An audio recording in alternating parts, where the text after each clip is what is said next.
Assalamualaikum warahmatullahi wabarakatuh. Hai, welcome to my channel Anjani Aniksi. Di video ini, saya ingin mengenalkan komponennya sistem komputer. Untuk itu, mari kita belajar bersama supaya kita bisa mengetahui apa saja komponennya sistem komputer. Untuk itu, disimak videonya ya.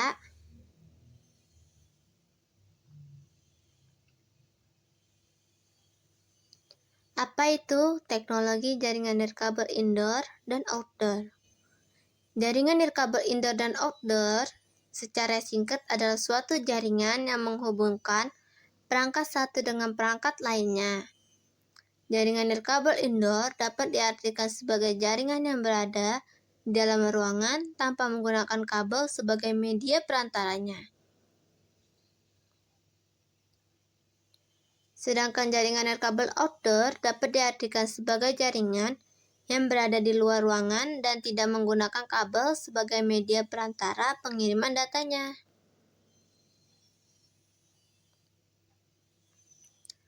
Adapun jenis-jenis jaringan nirkabel indoor dan outdoor.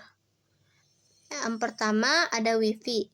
Jaringan nirkabel yang paling umum digunakan untuk terhubung ke internet. Yang kedua ada Bluetooth. Teknologi komunikasi nirkabel yang memungkinkan dua perangkat untuk berkomunikasi tanpa menggunakan kabel. Yang ketiga ada NVC, Near Field Communication. Teknologi komunikasi nirkabel jarak pendek yang menghubungkan dua perangkat elektronik. NVC bekerja dengan mengirimkan informasi melalui gelombang radio. Yang keempat ada WPN, Wireless Personal Area Network. WPN adalah jaringan nirkabel yang menghubungkan perangkat pribadi dalam jarak dekat, biasanya beberapa meter. WPN memungkinkan komunikasi antar perangkat tanpa kabel. WPN juga itu perangkat pribadi.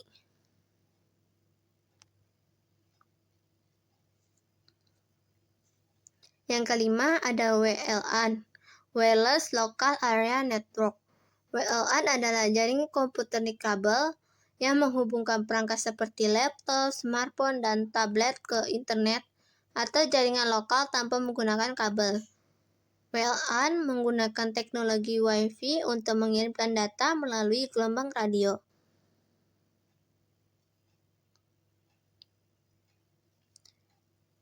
Yang keenam ada WMN, Wireless Metropolitan Area Network.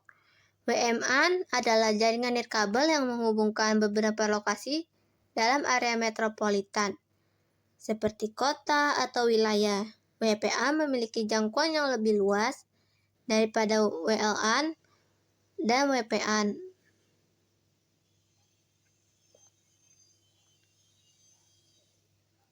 Yang ketujuh ada WWN, Wireless Wide Area Network.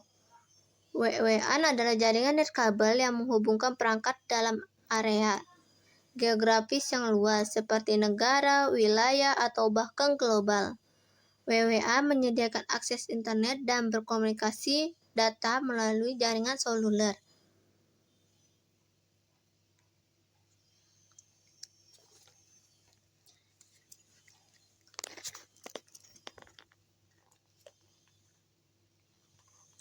Apa itu teknologi layanan Voice over IP?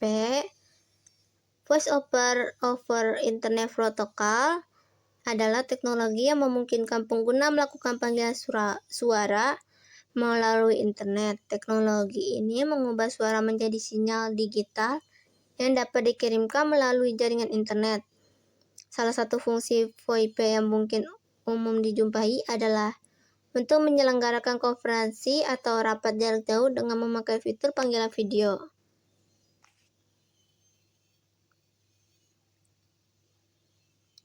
Apa itu jaringan fiber optik? Jaringan fiber optik adalah media transmisi yang menggunakan serat kaca atau plastik untuk mengirimkan data mengirimkan data, suara, atau gambar. Jaringan ini bekerja dengan mengubah sinyal listrik menjadi gelombang cahaya. Jaringan fiber optik memiliki banyak keunggulan, di antaranya kecepatan transfer data yang tinggi, bebas interferensi, kebal terhadap gempuran cuaca, kuat terhadap gangguan elektromagnetik jarak tempuh yang jauh.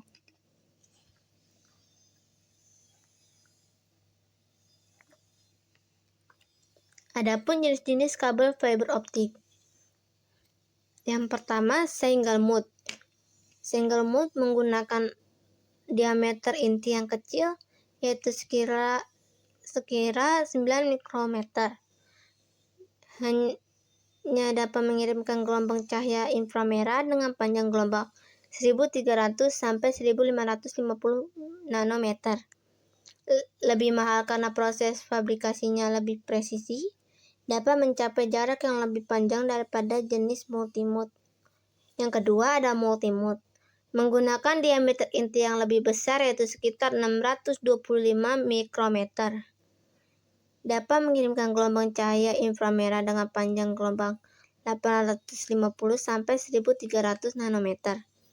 Memiliki bandwidth tinggi dengan kecepatan tinggi dalam jarak menengah, biasanya digunakan untuk transmisi jarak pendek. Berikut perbedaan kabel fiber optik single mode dan multimode.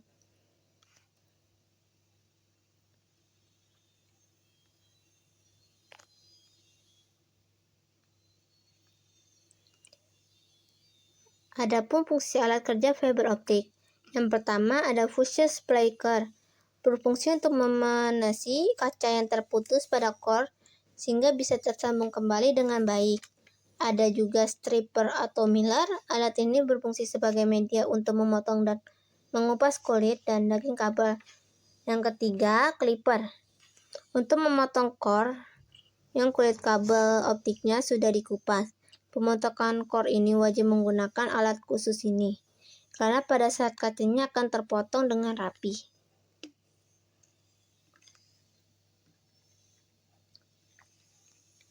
Yang keempat, ada optical power meter. Memiliki fungsi untuk mengetahui seberapa kuat daya dari signal cahaya yang sudah masuk. OPM ini juga mempunyai interface FC yang langsung berhubungan dengan Pethor FC. Yang kelima, ada optical time domain reflectometer atau OTDR. OTDR ini sendiri biasanya digunakan untuk melakukan pendeteksian kabel crack, putusnya core yang belum diketahui letaknya, putusnya kabel, atau juga untuk melakukan bending. Yang keenam, ada optical fiber identifier, memberikan suatu signal untuk jalur yang akan dilaluinya, misalnya untuk mengukur suatu rendaman jalur atau end-to-end, di mana light source ini akan berfungsi sebagai media yang memberi signal. Yang ketujuh ada light source, untuk mengetahui arah signal dengan penunjuk arah dan besar daya yang dilaluinya. Ada visual photocutter.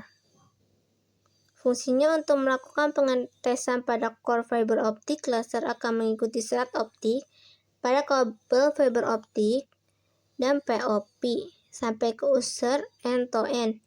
Bila core tidak bermasalah, laser akan sampai pada titik tujuan.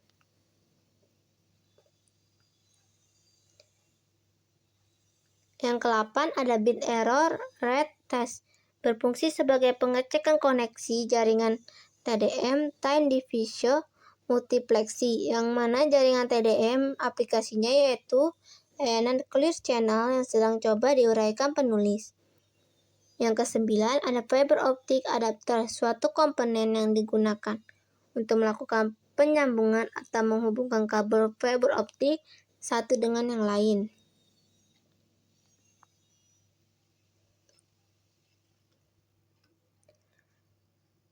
Dalam fiber optik ada juga penyambungan fiber optik.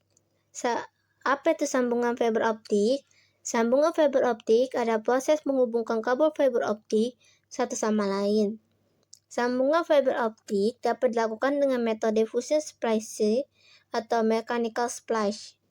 Fusion splice, metode penyambungan dengan cara meleburkan serat optik sesuai titik leburnya. Metode ini menggunakan alat bernama fusion splicer yang memanfaatkan panas laser untuk meleburkan kedua ujung serat optik. Yang kedua, mechanical splash. Metode penyambungan dengan cara mekanik. Dalam jaringan fiber optik, adapun perbaikan jaringan fiber optik. Dalam jaringan fiber optik, adapun perbaikan jaringan fiber optik. Apa itu perbaikan jaringan fiber optik? Perbaikan jaringan fiber optik ada proses untuk mengembalikan fungsi optimal kabel atau komponen fiber optik yang rusak. Perbaikan ini penting untuk memastikan jaringan tanpa mentransmisikan data dengan cepat dan efisien. Perbaikan jaringan fiber optik dilakukan oleh teknisi serat optik. Teknisi ini bertanggung jawab untuk memasang, memelihara, dan memperbaiki sistem serat optik.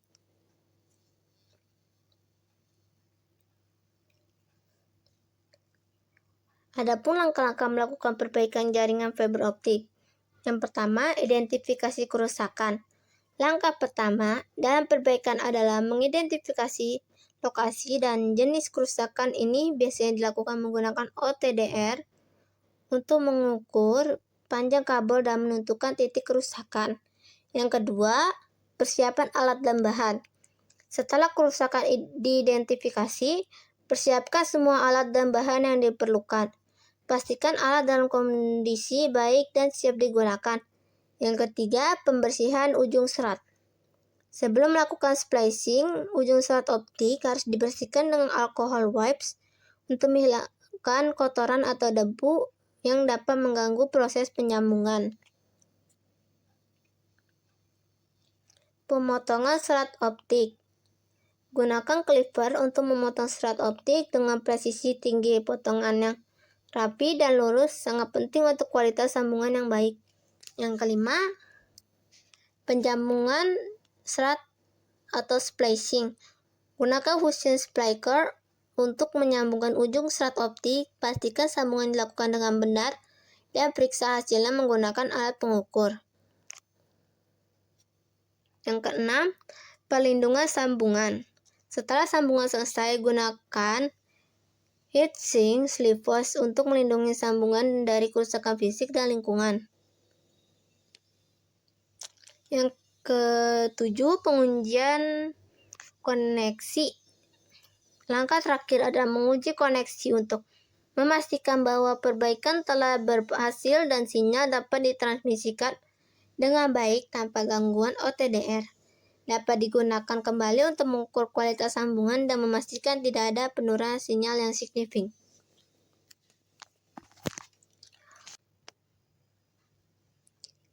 Kita beranjak pada bagian akhir video kali ini. Apakah kalian sudah mengetahui komponen sistem komputer itu ada apa saja? Jika ada kesalahan penulisan, pengucapan, dan gambar, tolong dimaafkan. Semoga video penjelasan kali ini bermanfaat buat kalian. Jangan lupa bagikan linknya ke teman-temanmu yang ada di sosial media juga ya. Buat yang sudah menonton dari awal, boleh dong untuk like, share, and subscribe channel kita. Saya Anjani, harap pamit undur diri, dan jangan lupa belajar yang giat untuk menjadi orang sukses. And bye-bye.